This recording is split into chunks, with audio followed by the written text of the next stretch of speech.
Uh, I'm breaking the rules. I'm not supposed to have a cell phone past 10 p.m. because it causes insomnia. But there's one thing that I have to say to somebody. One of the, maybe I'll get around to this book. I'm just going to say the first thing just as quickly as clearly as I can. Okay, here it is. If somebody asks me how I know that Hillary Clinton and the FBI colluded with the Russian prostitutes pissing in the bed story, is because I saw the guys who did it being grilled over for 4 hours. I'm serious, probably even more, in the United States Senate by Trey Gowdy. I don't think they lost their jobs. I don't think that they lost their pensions, but they sat there and they listened to Trey Gowdy fucking scold them out for hours. I would rather die than be scolded out by Trey Gowdy when he was right and I did a shithead thing like that. Sorry, I'm getting angry. But do I know? I know, I'm getting excited. Do I know that they did that? Yeah, I kind of do. And if you looked around, Trey Gowdy interviews the FBI that colluded with Hillary Clinton on the pissing in the bed story. It's a lot more complicated than that. You could probably find it. But do I know? Yeah, I'm pretty fucking sure, okay? So there's that. Then there's this. I wrote an essay about this, and some chance that some of my fans would have enjoyed and liked it.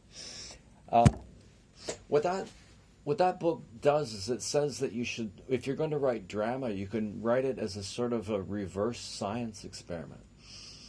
What you can do is you can say that, okay, I want to prove something. So in science, I want to prove that eating marbles gives you diarrhea. In writing a story, you want to prove, and was what I wrote in the essay, you want to prove that it's important to be respectful of your parents. Just that. Okay, so the story, I just made up a story. I go, okay, I want to prove that. What do I do? Okay, so the story was your dad tells you not to smoke pot in school. You're 15. You fall in love with a good-looking guy at school. He sells pot.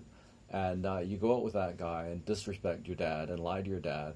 And then later, because you want to prove it's really important, to respect your father, you lie to him. And then the drug dealer gets caught with drugs and is sent to prison for dealing heroin for, they send him to prison for like 25 minutes for that these days. And so, but it doesn't look good.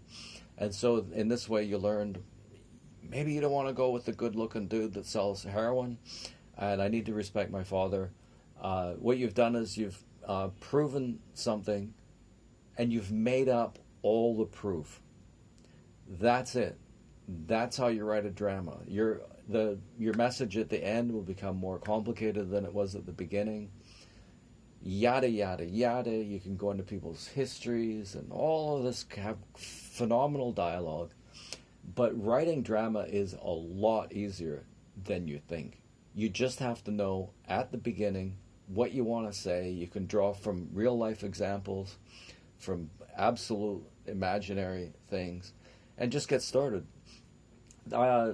So, have I ever actually done that? The only time I ever did it was when I wrote that story about the girl who disrespected her father. It's the only time.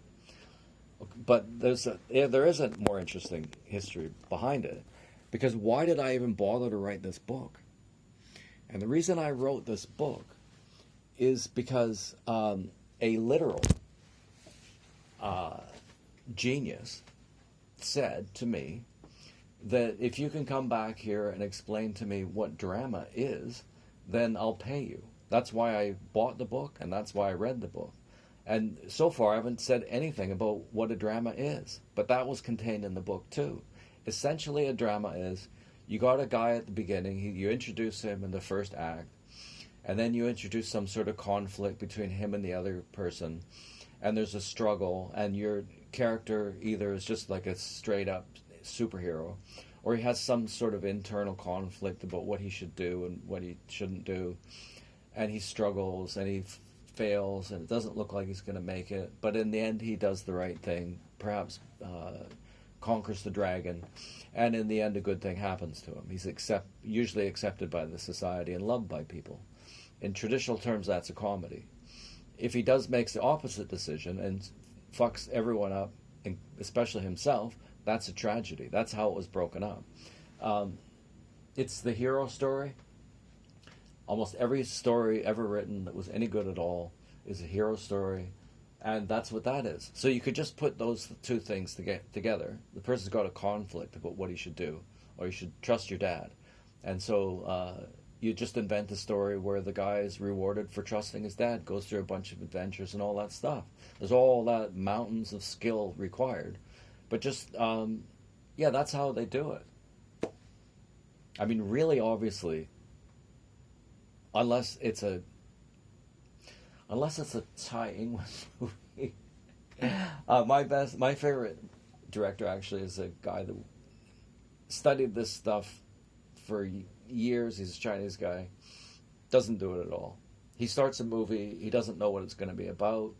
It's going to have some characters and some themes, and he makes it as weird as possible. He's one of the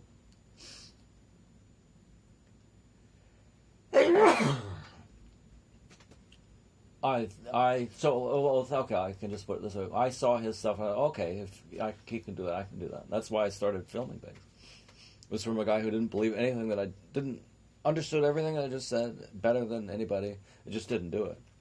So whatever. Coming back to the beginning, the reason I know that the FBI and Hillary Clinton cooked up the peeing prostitute story is because I saw Trey Gowdy in the Supreme Court of the United States grill their asses for at least 4 hours. That's how I know.